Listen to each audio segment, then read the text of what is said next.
ከዘመነ ፈርጉሰን በኋላ በኦልትራፎርድ ለግብሩ የታመነ ሁሉን የሆነ ሳይሰስት የሰጠ አንድ ጀግና አለ። ስሙም ብሩኖ ፈርናንዴዝ ይሰኛል። ይህ ፖርቹጋላዊ እንደ ስሙ መኖር ወደ ተሳነው ቀዩ የማንቸስተር ክለብ መጥቶ በደጋፊው ለመወደድ ጊዜ አልፈጀበትም። አንዳንዶች እንደ ሮይ ኪን ያሉ ሰዎች ሜዳ ላይ በሚሰጠው ግልጋሎት ሳይሆን በባህሪው መነሾ ተነጫናጭ ነው ይሉታል። እንደ ጋሪ ኔቭል አይነቱ እሱ ከፈርጉሰን በኋላ የዚህ ክለብ አዳኝ ምርጡ ፈራሚ ሲሉ ያወድሱታል። ግን ሁሉም የሚስማሙበት ጉዳይ ብሩኖ ወደ ሜዳ ከገባ ያለውን ሳይሰስት የሚለግስ ለለበሰው መለያ ክብርን የሚሰጥ ታማኝ ወታደር መሆኑን ያምናሉ። ፔፕ ጓርዲዮላ ሜሲን አሰልጥኗል። ኬቨን ደብሮይነ የመሰለ አማካይም ነበረው። ግን ስለ ብሩኖ ይህን አለ። በሕይወት ዘመኔ ከተመለከትኳቸው በፈጠራ ከላቁ ተጫዋቾች መካከል አንዱ ብሎታል።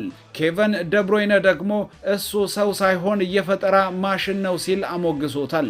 የቡድን አጋሩ ካዜሚሮ ብሩኖ የዩናይትድ ልብ ምትም ብሎታል።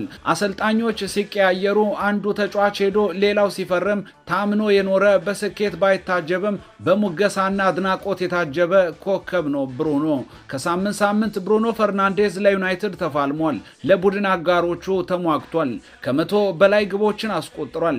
100 የደፈኑ አሲስቶችም የብሩኖ ናቸው። ከምንም በላይ ግን ብሩኖ ዩናይትድን ይወዳል። ብሩኖ ፈርናንዴዝ አሁን በሊጉ ታሪክ በአንድ የውድድር ዘመን ብዙ አሲስት ያደረገ ተጫዋች ለመባል የቀረው 5 ኳስ ብቻ ነው። 16 ላይ ደርሷል። ታላላቅ የማንቸስተር ዩናይትድ ኮከቦች ምርጡ ጊዜያቸውን በክለቡ ስኬታማ ሆነው ዋንጫዎችን አንስተው አሳልፈዋል። ብሩኖ ፈርናንዴዝ ግን የብቃቱን ምርጥ ጊዜ አስቸጋሪ ጊዜያትን እያሳለፈ ለሚገኘው ማንቸስተር ዩናይትድ አሳልፎ ሰጥቷል። አንዳንዶች ብሩኖ የባርሳ ማድሪድ አሊያም ሲቲ ተጫዋች ቢሆን እስካሁን 2 ባሎንዶር ይኖረው ነበር ይሉታል። እርሶስ ስለዚህ ምርጥ ተጫዋች ስለ ታጋዩና ታማኙ ኮከብ ምን ሐሳብ አላችሁ? ኮሜንት ላይ ጻፉልኝ።